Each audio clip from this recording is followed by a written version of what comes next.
नमस्कार, मैं हूं आपके साथ सोनिया चौहान। उत्तराखंड की खबरों में आप सभी का स्वागत है। रुक करते हैं खबरों की ओर। कांग्रेस के नेता लगातार बीजेपी ज्वाइन कर रहे हैं। ऐसे में बीजेपी प्रदेश प्रवक्ता सुनीता विद्यार्थी का बयान सामने आया। उन्होंने बीजेपी में लगातार कांग्रेस के नेताओं के शामिल होने पर कहा कि परिवार जितना बड़ी होगा उतना ही बता दें कि अच्छा होगा, राष्ट्र के लिए कार्य कर सकेंगे। तो वहीं कांग्रेस प्रवक्ता शिषपाल बिष्ट ने कहा कि बीजेपी लगातार दावा करती रही है कि वह देश की सबसे बड़ी राजनीतिक पार्टी है, और लेकिन उनके पास नेता और कार्यकर्ताओं का अभाव है। चुनाव के लिए दूसरे दलों के नेताओं के भरोसे रहना पड़ता है। बीजेपी ज्वाइन कर रहे कांग्रेस के नेता बीजेपी प्रवक्ता सुनीता विद्यार्थी का बयान सामने आया। साथ ही शिषपाल सिंह ने पलटवार भी किया। कांग्रेस नेताओं के बीच बीजेपी ज्वाइन करने पर सुनीता विद्यार्थी का बयान सामने आया है और साथ ही कहा, परिवार जितना बड़ा होगा उतना अच्छा होगा। शिषपाल सिंह बिष्ट ने पलटवार किया।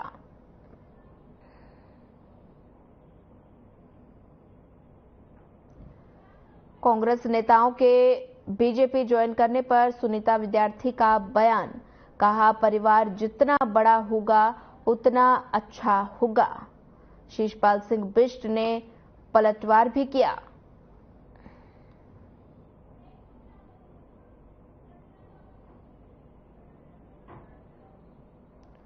कांग्रेस नेताओं के बीजेपी में ज्वाइन करने पर सुनीता विद्यार्थी का बयान सामने आया है और कहा, परिवार जितना बड़ा होगा उतना अच्छा होगा। शिषपाल सिंह ने बिष्ट ने पलटवार किया।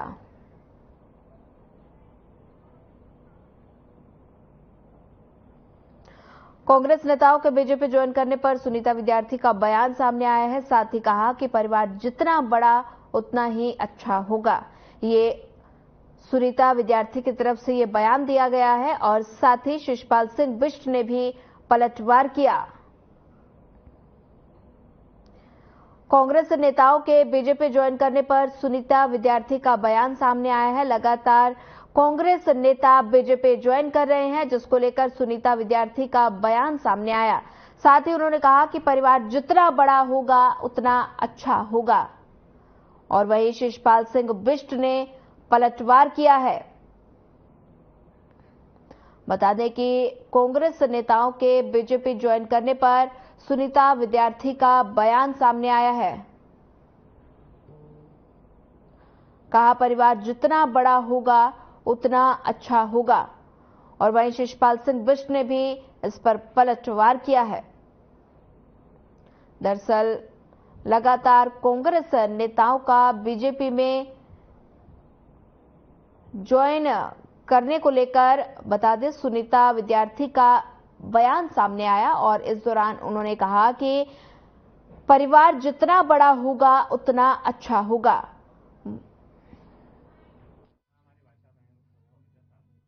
भारतीय जनता पार्टी के चाहे मुख्यमंत्री हों, उनके प्रदेश अध्यक्ष हों या अन्य नेता लगातार दावा करते हैं कि वो जो है प्रदेश की और देश की और दुनिया की सबसे बड़ी राजनीतिक पार्टी है। दूसरी ओर जो है उनके पास कार्यकर्ताओं का भी अभाव है, नेताओं का भी अभाव है। जो है चुनाव के लिए जो है उनको विपक्ष के नेताओं कार्यकर्ताओं के भरोसे जो है रहना पड़ता है। अब जब आप जो है विपरीत विचारधारा के अधिसंख्य जो है नेताओं को अपनी पार्टी में शामिल करवाएंगे तो फिर जो है तालमेल कैसे बनेगा। अभी टिहरी में आप देखिए जिस तरीके से भाजपा के दो नेताओं में सिर फुटोबल चल रही है, लेटर बम का जो है खेल सबके सामने आ रहा है। बिल्कुल नहीं, देखिए परिवार जितना बड़ा हो उतना अच्छा है। और भाजपा क्या भारतीय संस्कृति ये रही है कि हम बड़े परिवार में अपनी जो खुशियां हैं उनको हमेशा देखते हैं। तो न्यूक्लियर होना हमारी संस्कृति ही नहीं रही है। तो भाजपा का जितना बड़ा परिवार होगा उतना ज्यादा हर चीज का विस्तार होगा और राष्ट्र में हमें काम करने का उतना ज्यादा मौका।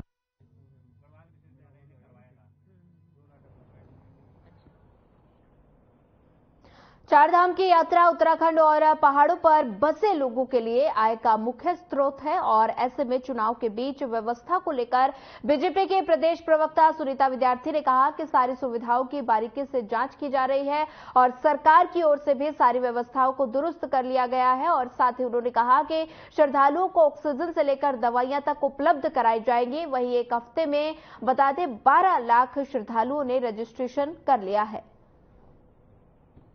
होती है और हम फरवरी से उसकी तैयारी करना शुरू कर देते हैं। अभी अप्रैल चल रहा है और अप्रैल आते आते आप देख रहे हैं कि हमने सभी सुविधाएं जो वहाँ पे मूलभूत सुविधा है, चाहे परिवहन है, पर्यटन है, स्वास्थ्य है, सभी संबंधित विभागों के अधिकारियों के साथ में मिलकर सभी सुविधाओं को हमने सुनिश्चित कर लिया है। हमारी तरफ से, सरकार की तरफ से सभी तैयारियां दुरुस्त है। सभी श्रद्धालु आए और ज्यादा से ज्यादा दर्शन करके पुण्य लाभ लें। और हमें ये मालूम है कि पिछली बार जो आंकड़े थे वो 55 लाख से ज्यादा हम श्रद्धालु उत्तराखंड में आए थे और इस बार जो है वो 1.5 गुना ज्यादा श्रद्धालुओं का भी आने का जो है वो मुझे लगता है कि ऐसी हम लोग सोच रहे हैं कि इससे ज्यादा भी श्रद्धालु आ सकते हैं। तो उसके लिए सरकार की तरफ से अपनी तैयारियां कर ली गई हैं।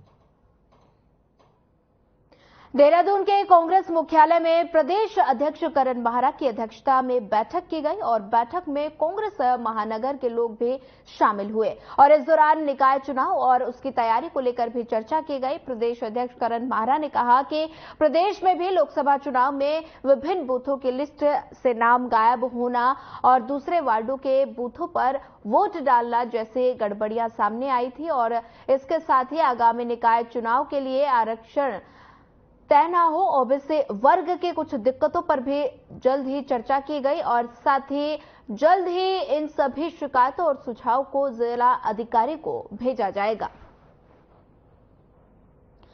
करण माहरा की अध्यक्षता में बैठक का आयोजन किया गया और निकाय चुनाव को लेकर बैठक में चर्चा की गई। तस्वीरें देहरादून से है जहां पर कांग्रेस मुख्यालय में बैठक का आयोजन किया गया। वहीं बैठक में बता दें कि बैठक की अध्यक्षता करण माहरा ने की है और इस दौरान निकाय चुनाव को लेकर भी चर्चा की गई।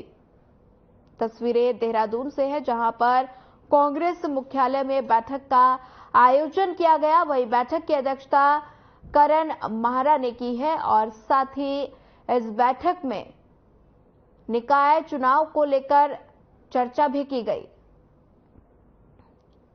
तस्वीरें देहरादून की है जहां पर बता दें कि करण माहरा की अध्यक्षता में बैठक का आयोजन किया गया। निकाय चुनाव को लेकर इस बैठक में चर्चा की गई।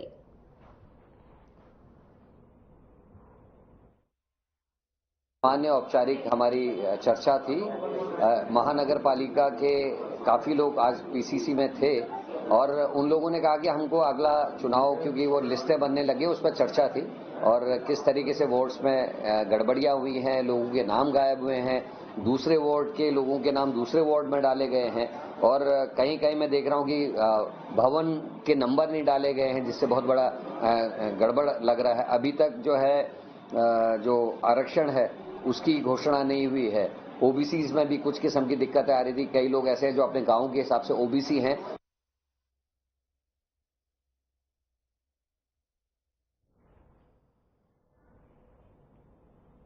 चलिए इस वक्त आपको बड़ी खबर से रूबरू करवा देता। बड़ी खबर इस वक्त के देहरादून से, वन विभाग को मिलेगा नया मुखिया। बड़ी खबर, अहम जानकारी, पीसीसीएफ अनूप मलिक का कार्यकाल हो रहा पूरा।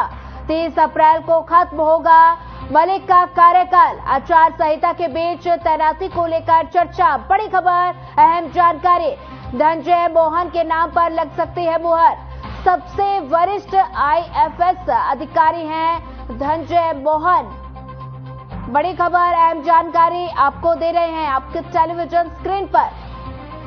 आचार संहिता के बीच तैनाती को लेकर चर्चा। धनंजय मोहन के नाम पर लग सकती है मुहर। वन विभाग को मिलेगा नया मुखिया। पीसीसीएफ अनूप मलिक का कार्यकाल पूरा हो रहा है।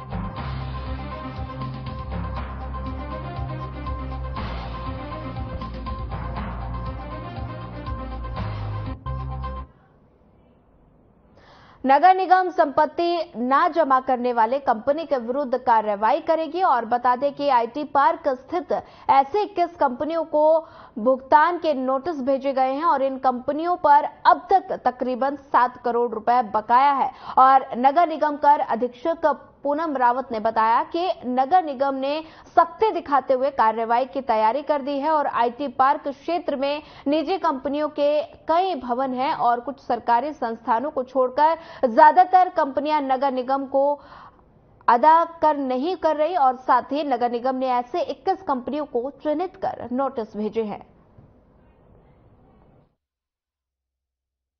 इनमें से 21 जो आईटी पार्क की बड़ी कंपनियां हैं उसमें से उत्तराखंड पॉल्यूशन कंट्रोल बोर्ड है हमारा, कोई सॉल्यूशन है, रैमटेक, ये बड़ी जो कंपनियां हैं उन पर हमने पिछली बार भी बिल जारी किया था, जबकि इनमें से एलआईसी और नाबार्ड ने अपना बिल जमा कर दिया था।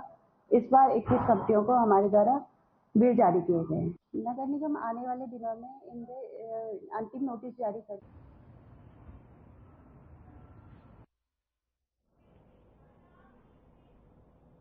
चलिए आपको इस वक्त एक और बड़ी खबर से रूबरू करवा देते हैं। बड़ी खबर देहरादून से, जहां पर सीएम धामी की बैठक का आयोजन हुआ है और चारधाम यात्रा को लेकर बैठक शुरू हो गई है। सीएम धामी की समीक्षा बैठक शुरू, चारधाम यात्रा को लेकर बैठक, मंत्री सतपाल महाराज बैठक में मौजूद। बड़ी खबर, अहम जानकारी, बद्री केदार समिति के सीएम धामी की समीक्षा में बैठक शुरू, चारधाम यात्रा की तैयारियों पर चर्चा की जा रही है और मंत्री सतपाल महाराज बैठक में मौजूद। मंत्री प्रेमचंद अग्रवाल भी बैठक में शामिल हुए, बद्री केदार समिति के अध्यक्ष भी साथ में मौजूद है। बड़ी खबर, अहम जानकारी, सीएम धामी की समीक्षा बैठक शुरू, चारधाम यात्रा को लेकर बैठक में चर्चा हो रही है और 10 मई से शुरू हो रही है चारधाम यात्रा। वहीं साथ ही बैठक में सभी अधिकारियों को दिशा निर्देश भी दिए जा रहे हैं ताकि यात्रियों को कोई भी परेशानी का सामना न करना पड़े। बता दें कि 10 मई से शुरू हो रही है चारधाम यात्रा। सुरक्षा व्यवस्था को लेकर सभी अधिकारियों को निर्देश दिए जा रहे हैं। चारधाम यात्रा की तैयारियों पर चर्चा की गई।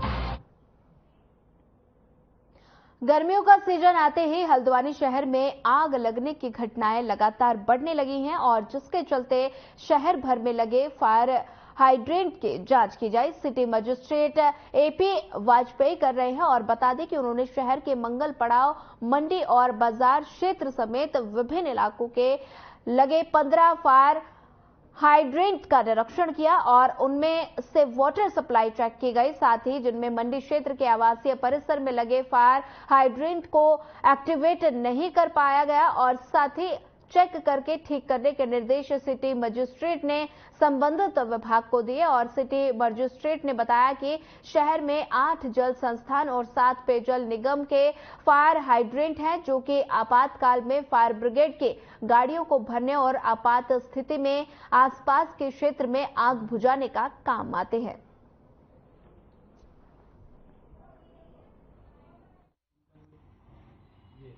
अभी फायर सीजन चल रहा है और अभी रिसेंटली शहर और उसके आसपास कई क्षेत्रों में अग्निकांड की घटनाएं हुई हैं। उसी को देखते हुए जिलाधिकारी महोदय द्वारा जितने भी हमारे फायर हाइड्रेंट्स शहर के विभिन्न भागों में स्थापित हैं उनको क्रियाशीलता के संबंध में उनके जांच के निर्देश दिए गए थे। तो उसी क्रम में आज जल संस्थान, फायर सर्विसेज के साथ, इसके अलावा जल निगम के अधिकारियों के साथ निरीक्षण किया गया। शहर में कुल हमारे लगभग 15 हाइड्रेंट काम कर रहे हैं, जिसमें से मंडी में एक हाइड्रेंट क्रियाशील अवस्था में नहीं पाया गया। साथ ही कुछ हाइड्रेंट्स ऐसे हैं जहां पर लीकेज की प्रॉब्लम है, कुछ में मेंटेनेंस वर्क होना है।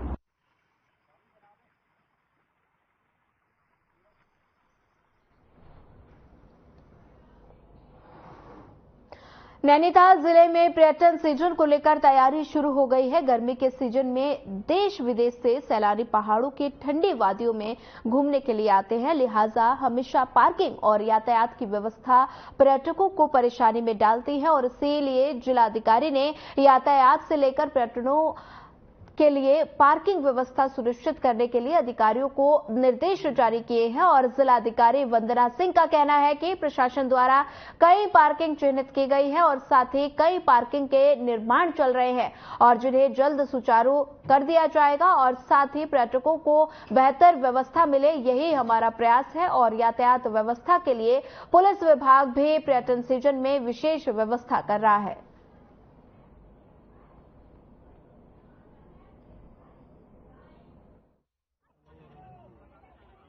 जो पार्किंग हमारी विभिन्न टेंडर इत्यादि प्रक्रियाएं पूर्ण न होने के कारण सुचारू नहीं संचालित नहीं हो पाई हैं, उन पार्किंग्स को विभागीय माध्यम से और अन्य माध्यमों से संचालित करवाया जाएगा। साथ ही जो एक्स्ट्रा ड्यूटीज फोर्स की लगती है, परिवहन विभाग की प्रवर्तन इत्यादि की कार्रवाइयां होती हैं, उन पर भी काम किया जाएगा।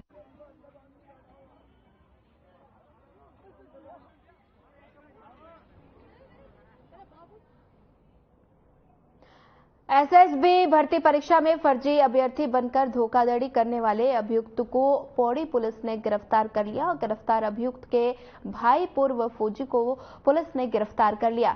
वरिष्ठ पुलिस अधीक्षक पौड़ी लोकेश्वर सिंह ने जानकारी दी कि सरकारी नौकरियों की भर्ती परीक्षाओं में धांधली करने वाले मध्य प्रदेश के गिरोह का पौड़ी पुलिस ने खुलासा किया है।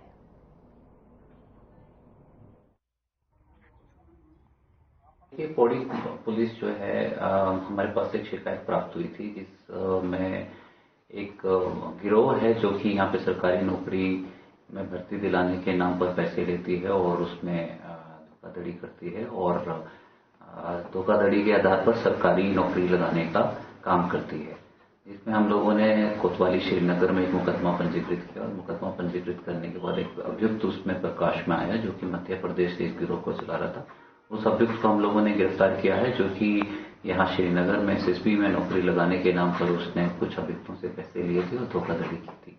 उसे गिरफ्तार किया गया है और माननीय न्यायालय में पेश किया गया है।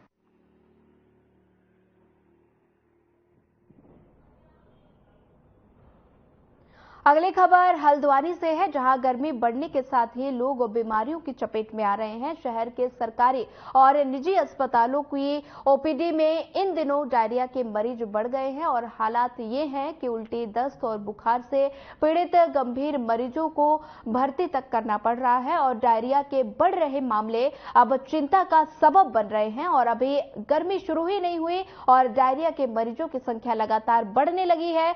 और अस्पताल के पीएमएस डॉक्टर के पांडे ने बताया कि पिछले 10 दिनों में डायरिया के मामले अधिक बढ़ गए हैं। हालांकि स्थिति नियंत्रण में है, अस्पताल में पर्याप्त मात्रा में दवाएं उपलब्ध है।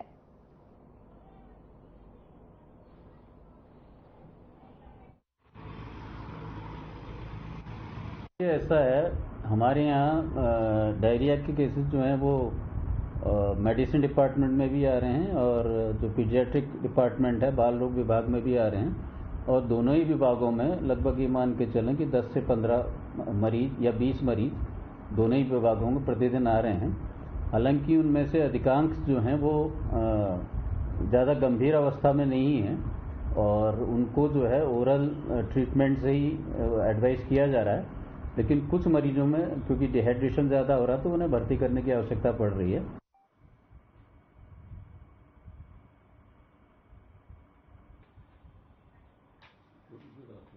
ये बताइए ना, इसमें जो हमारे उनने और पीछे चारधाम यात्रा को लेकर पशुपालन विभाग ने तैयारियां पूरी कर ली हैं। पशुपालन विभाग के निदेशक डॉक्टर नीरज सिंघल ने बताया कि एनजीटी की गाइडलाइन के अनुसार पशुओं की क्षमता को ध्यान में रखते हुए केदारनाथ में 5000, हेमकुंड साहिब में 1200 और यमुनोत्री में 1000 पशुओं के संचालन की व्यवस्था किए जाने के निर्देश दिए गए हैं। और साथ ही उन्होंने कहा कि इस संख्या के लिए केदारनाथ में 7600 स्वस्थ घोड़ों का पंजीकरण हो चुका है और जिसमें से 5000 घोड़ों का उपयोग होगा और अन्य घोड़ों को अतिरिक्त आवश्यकता के तौर पर रखा जाएगा।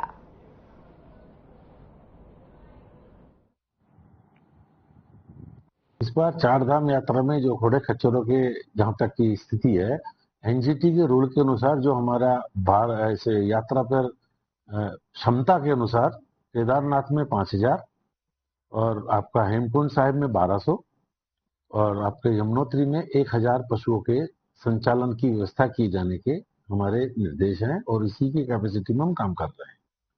इस संख्या के लिए हमारे पास अभी केदारनाथ में 7626 स्वस्थ घोड़ों का रजिस्ट्रेशन हो चुका है, जिसमें से केवल 5000 ही यात्रा रूट पर रहेंगे, बाकी अतिरिक्त में रहेंगे। यदि कोई खच्चर बीमार होता है, आउट होता है, तो उसकी जगह अगले खच्चरों की व्यवस्था रखी जाएगी। दूर अस्पताल एक बार फिर सुर्खियों में आ गया। अस्पताल पर मरीजों को लेकर अनियमितताएं बरतने का आरोप लगे हैं और साथ ही समस्या पर जब अस्पताल में आए मरीजों से बात की गई तो उन्होंने अस्पताल की कमियों के बारे में बताया और एक मरीज के साथ पहुंचे तीमारदार का कहना है कि वो अपनी मां को लेकर अस्पताल में पहुंचा है और उसकी मां को चलने में दिक्कत है। वो व्हील चेयर की मांग कर रहा है लेकिन उसे यहां वहां दौड़ाया जा रहा है। वहीं दूसरी तरफ अस्पताल में दवा केंद्र पर भी दवाओं की काफी ज्यादा बता दें कि कमी है। यहाँ पे मैं दवाई लेने के लिए आया और जो यहाँ पे गवर्नमेंट हॉस्पिटल में और रात से बहुत तेज पेन हो रहा है और जो है दूसरा के सुबह के नीचे ढूंढ रहे हैं, नीचे है इस स्ट्रक्चर में बैठ नहीं सकते। मतलब बताइए, मिली नीचे सुबह से ढूंढ रहे हैं।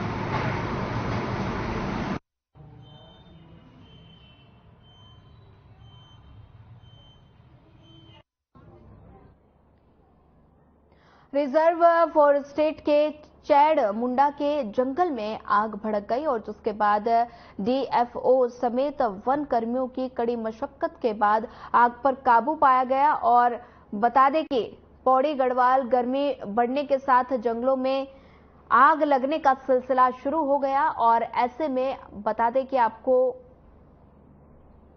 जंगलों में आग लगने का सिलसिला शुरू हो गया और ऐसे में आपको बता दें कि पौड़ी गढ़वाल गर्मी बढ़ने के साथ ही जंगलों में आग लगने का सिलसिला शुरू हो गया है। ऐसे में वन विभाग की टीम जंगलों में आग को बुझाने और आग पर काबू पाने के लिए सजिंदा होकर काम कर रही है और साथ ही वन विभाग वन संपदा को नुकसान से बचने के लिए जहां लोगों को जागरूक करने में जुटा है तो वहीं पर्यावरण प्रदूषण और जंगली जानवरों के बचाव को लेकर वनाग्नि की घटना घटित होने पर तुरंत वन विभाग टीम जंगल की आग को बुझाने के लिए पहुंच रही है। अभी जो है वर्तमान में तापमान में वृद्धि होने के कारण कई जगह जो है अत्यंत वनाग्नि की घटनाएं दिखाई दे रही है और इसमें जो हमारा स्टैंडर्ड प्रोटोकॉल है, हमें जो है फॉरेस्ट सर्वे ऑफ इंडिया के माध्यम से अलर्ट्स प्राप्त होते हैं अर्ली मॉर्निंग और हर 4 घंटे में अलर्ट्स प्राप्त होते हैं। जैसे हमारे पास अलर्ट्स आते हैं और हम लोग ये अलर्ट्स जो है वन क्षेत्राधिकारी के माध्यम से हमारे जो 42 क्रूज स्टेशन है उन तक पहुंचाते हैं। जनपद में हमारे जो क्रूज स्टेशन है अलग अलग जगह पर बने हुए हैं और वहां से जैसे उनको सूचना मिलती है वो तुरंत वनाग्नि की घटना जहां हुई है वहां कूच कर जाते हैं और वहां हमारा फायर फाइटिंग का काम चल रहा है। आज जो हमारे पास 2 लार्ज फॉरेस्ट फायर की अलर्ट आई थी, 2 प्रकार के अलर्ट्स होते हैं, एक स्मॉल फॉरेस्ट फायर और एक लार्ज फॉरेस्ट फायर। तो लार्ज फॉरेस्ट फायर की 2 अलर्ट्स आई थी जिसमें से एक पे काबू कर लिया गया है और एक दूसरा जो हमारा पाबू के ऊपर जो लार्ज फॉरेस्ट फायर है उसमें नियंत्रण किया जा रहा है।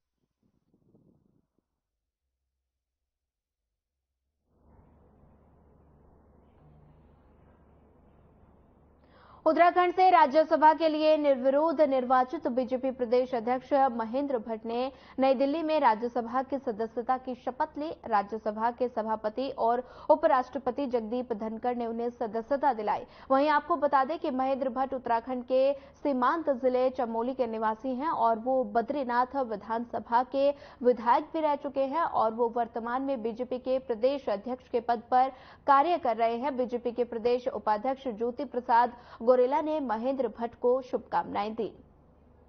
मैं महेंद्र भट्ट जो राज्यसभा का सदस्य निर्वाचित हुआ हूं, ईश्वर की शपथ लेता हूं कि मैं विधि द्वारा स्थापित भारत के संविधान के प्रति सच्ची श्रद्धा और निष्ठा रखूंगा।